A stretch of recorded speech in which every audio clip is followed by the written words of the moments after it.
जीव का सबसे बड़ा दुर्भाग्य यही होता है।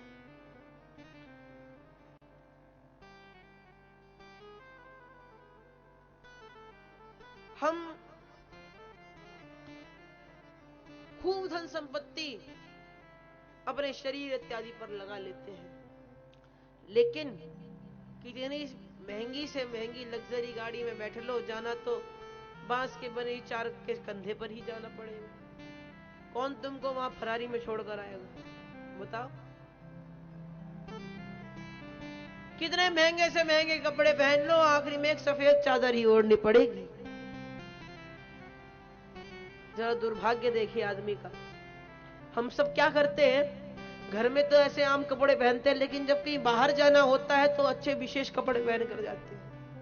और आदमी जब उसके संसार को छोड़कर बाहर जाना होता है तो एक सफेद चादर पहन कर जाता है, और घर में न जाने कितने कपड़े पहन डालता है। कितने अच्छे से अच्छे घर में रह लो, कितने सुख सुविधाएं का भोग कर लो, लगेगी वही पेड़ की लकड़ी ही लगेगी, कोई विशेष सोने के पारिजात की लकड़ी नहीं आएगी आपके।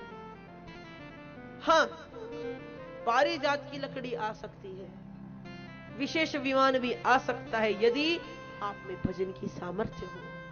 आपने जितना हरि का भजन किया उतने ही उच्चतम आपको मृत्यु भी मिलती है।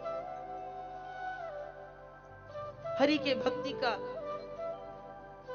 यही प्रभाव है कि मृत्यु को भी सर झुकाकर आना पड़ता है।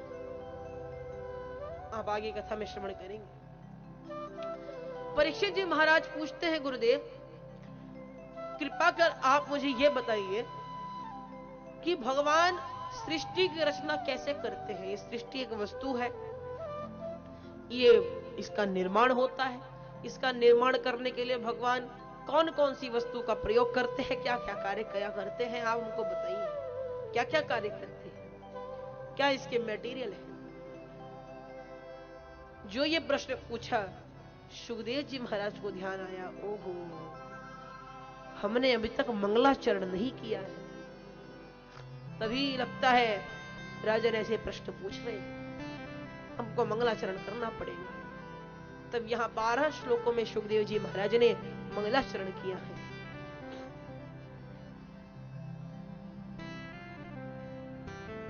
मंगलाचरण 12 श्लोकों में किया। हमारे यहां सनातनियों में 12 संख्या का बड़ा महत्व है। 12 ही एक साल में महीना होते हैं, 12वां ये महीना चल रहा है। 12 ही श्रीमद् भागवत महापुराण में स्कंद है, 12 ही भगवान के अंग है, 12 ही श्रीमद् देवी भागवत महापुराण में स्कंद है, 12 ही प्रभु के परम भागवत हैं, और 12 ही देख लीजिए तो सामान्य अच्छी सी घड़ी में 12 तक की संख्या होती है। भैया डिजिटल पिजिटल का हमको नहीं पता, 24 तक होती होगी, लेकिन 12 की संख्या एक सीधी सच्ची घड़ी में होती है। अब कोई 10 करोड़ की पहने चाहे 10 रुपए की पहने, दिखाना तो समय ही है। प्रेम से बोलिए राधे राधे।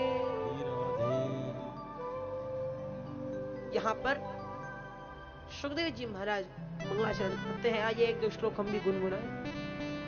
सुखदेव जी महाराज कहते हैं, नमः परस्मै पुरुषाय भूयसे सदद्भवस्थान निरोध लीलया गृहीत शक्ति तृतीयाय देहिना मन्तर्भवायानुपलक्ष्य वर्त्मने भूयो नमः सद्वृजिनच्छिदे सता मसंभवायातखिल सत्त्वमूर्तये पुंसां पुनः पारमहंत्य आश्रमे व्यवस्थितानामनुमृग्यदाशुषे नमो नमस्ते सुवृषभाय सत्त्वदां विदूरकाष्ठाय मुहुक्कुयोगिनां निरस्तसाम्यातिशयेन राधसा स्वधामणिब्रह्मणिरंस्यते नमः। यत्कीर्तनं यत्स्मरणं यदीक्षणं यत्कन्दनं यत्श्रवणं यदर्हणं लोकस्य सद्यो विदनोति कल्मषम् तस्मै सुभद्र श्रवसे नमो नमः। विचक्षिणाय चरणोपसादनात् संग्रमिदस्योमयोऽन्तरात्मनः विन्दन्ति हि ब्रह्मगतिं गतक्लमाः। तस्मै सुभद्र श्रवसे नमो नमः। तपस्विनो दानपरा यशस्विनो मनस्विनो मन्त्रविदः सुमङ्गलाः क्षेमं न विन्दन्ति विनायदर्पणम्। तस्मै सुभद्र श्रवसे नमो नमः।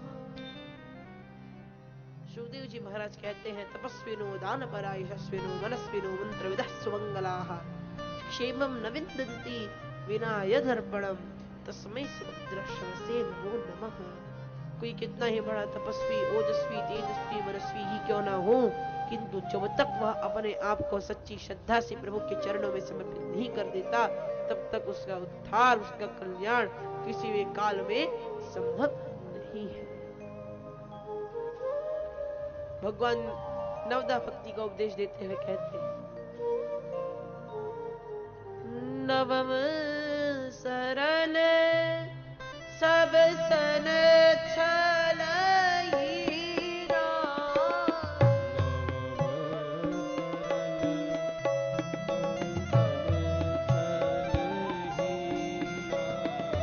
मम भरोस यह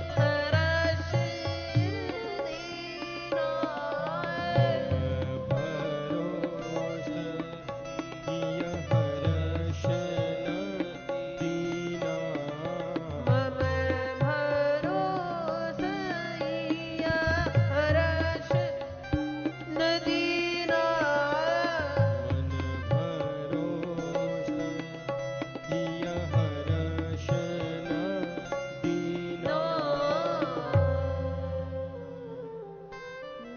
सरल सब सन छलहीना मम भरोस हिय हर्ष न दीना।